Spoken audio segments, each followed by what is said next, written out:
The recent wildfire in LA cost billions. The next one, it might cost even more. Hours ago, this house was fine, but it caught fire this morning. The entire house was decimated by flames. Dramatic footage shows a cliffside home engulfed in towering flames. It's a total loss. Beneath the surface lies a crisis most people don't see. A system unraveling under the weight of bigger fires, longer seasons, and skyrocketing costs. This video will forever change the way that you think about wildfires, what actually causes them, and their devastating ripple effects. LA's fire has shattered every record. To put it into perspective, the 2018 Camp Fire, the most expensive wildfire in US history, caused $16.5 billion in losses. This 2025 fire, estimated damages are approaching $275 billion.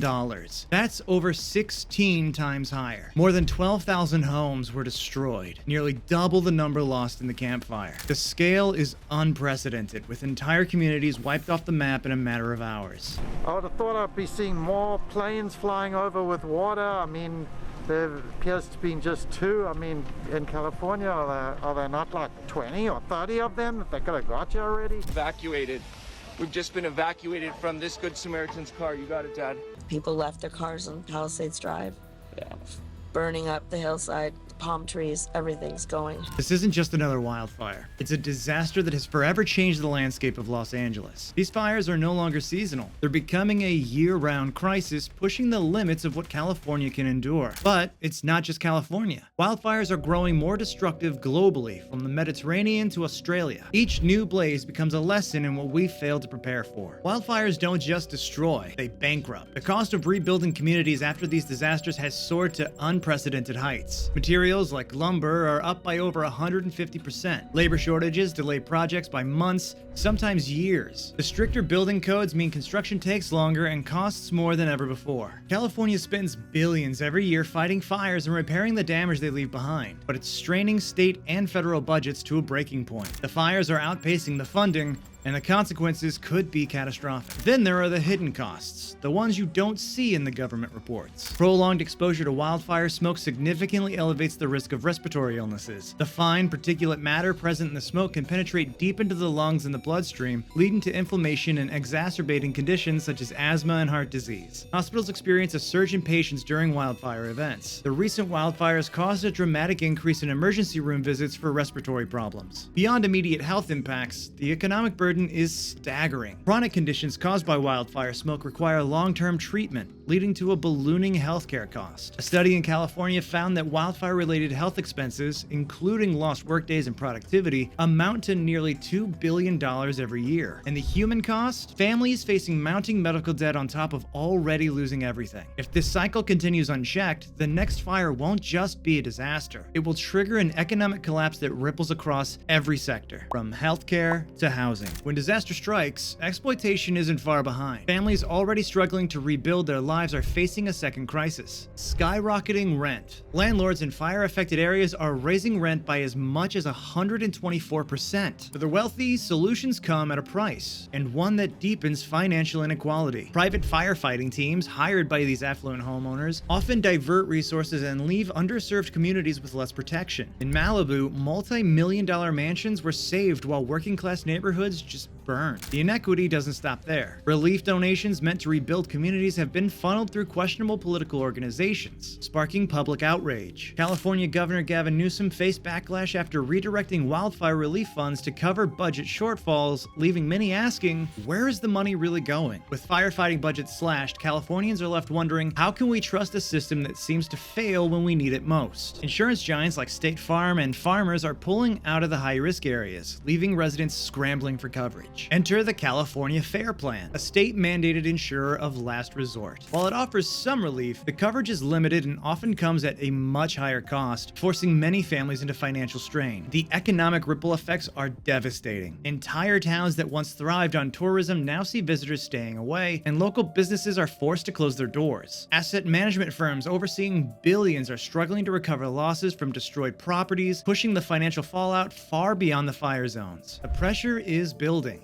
And if the trend continues, California's financial system may face a crisis it can't contain. At the heart of the wildfire crisis is a system stretched beyond its limits. Budget cuts have left fire departments struggling to keep up, with many unable to afford critical equipment. But the failures don't stop at the firehouse. Aging infrastructure is leaving crews vulnerable in the most critical moments. Water shortages during fires, caused by years of mismanagement and corruption, have turned preventable disasters into deadly crises. Take the case of the Oroville Dam in Northern California. Years of ignored maintenance and funds being misallocated led to infrastructure failures during a period of extreme rainfall in 2017. Although not wildfire related, it exposed how corruption and neglect can compromise critical systems meant to protect communities. A similar pattern plays out with California's aging water infrastructure, where funding often fails to reach the areas most in need. In Los Angeles, reports have emerged of water systems falling into disrepair due to mismanagement. Fire crews recount incidents of arriving at a burning home only to find the hydrants have run dry. Without immediate access to water, critical minutes are lost. Minutes that can mean the difference between saving a neighborhood or losing it entirely. Even when funds are allocated, they're often misused. Investigations into water utilities across the state have revealed cases where officials funneled money into unrelated projects or other administrative costs, leaving the essential repairs on hold. A 2023 audit revealed that $50 million of wildfire relief funds were diverted to unrelated administrative expenses. These decisions come with devastating consequences, forcing fire crews to battle flames with limited resources. And it's not just water infrastructure. Firefighters face cascading challenges from underfunded departments, outdated equipment,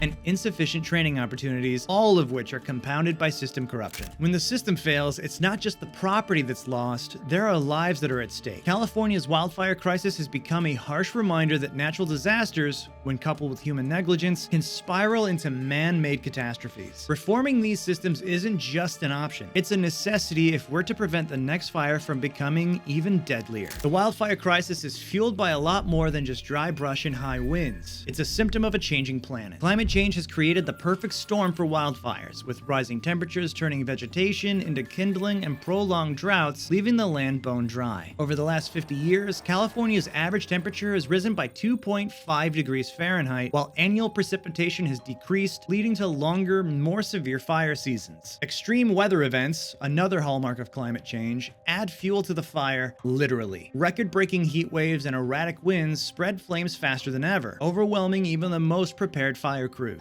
The result? Fires that are hotter, larger, and deadlier than anything we've ever seen before. But it's not just nature at work. Urban sprawl has compounded the crisis. As cities expand into fire-prone areas, they bring homes, business, and infrastructure into direct conflict with natural ecosystems. In the past 2 decades, more than 60% of new housing developments in California have been built on high-risk wildfire zones, often due to pressure to meet growing housing demands. This unrelenting growth leaves communities vulnerable and drives up the cost of wildfires, both in terms of lives and dollars. Balancing the need for housing with environmental safety is a challenge that California and the rest of the world can no longer afford to ignore. The wildfire crisis demands immediate, proactive solutions. One of the most effective measures is implementing controlled burns, strategically setting and managing smaller fires to clear out the excess vegetation that feeds catastrophic wildfires. Indigenous communities have used this practice for centuries, and it's time we learn from their expertise. Urban planning must also evolve. Stricter building codes in fire-prone areas can make homes fire-resistant, using materials that withstand high heat and designs that minimize the risk of ignition. And cities need to rethink expansion, prioritizing safer, smarter growth over unchecked development. But this isn't just a matter of local action. Policy reforms are crucial. Emergency services need increased funding to ensure fire crews are equipped to handle these escalating threats. Regulations are also needed to prevent exploitative practices like rent gouging and to ensure resources, such as firefighting teams and water supplies, are distributed equitably. California, a state with one of the largest economies in the world, can barely cope with these fires. What happens to regions with fewer resources and weaker emergency systems? On an individual level, preparation is key. Families can create emergency plans, maintain defensible space around their homes, and invest in air purifiers to combat smoke exposure. But the responsibility doesn't end there. Supporting climate initiatives, advocating for systematic reform, and holding policymakers accountable are critical steps that we all all have to take. Because the truth is, without bold action, these fires will only grow more devastating, costing us not just homes and ecosystems, but our collective future. Wildfires are no longer just a seasonal threat. They're a year-round crisis wreaking havoc on our finances, systems, and trust. From the financial strain of rebuilding to the systemic failures that exacerbate the damage and the human cost that's impossible to measure, the stakes couldn't be higher. If you learned something new today, please share this video. The more people who understand what's really at stake here, the better chance we have of preventing the next catastrophe. Together, we can stop the flames before they spread.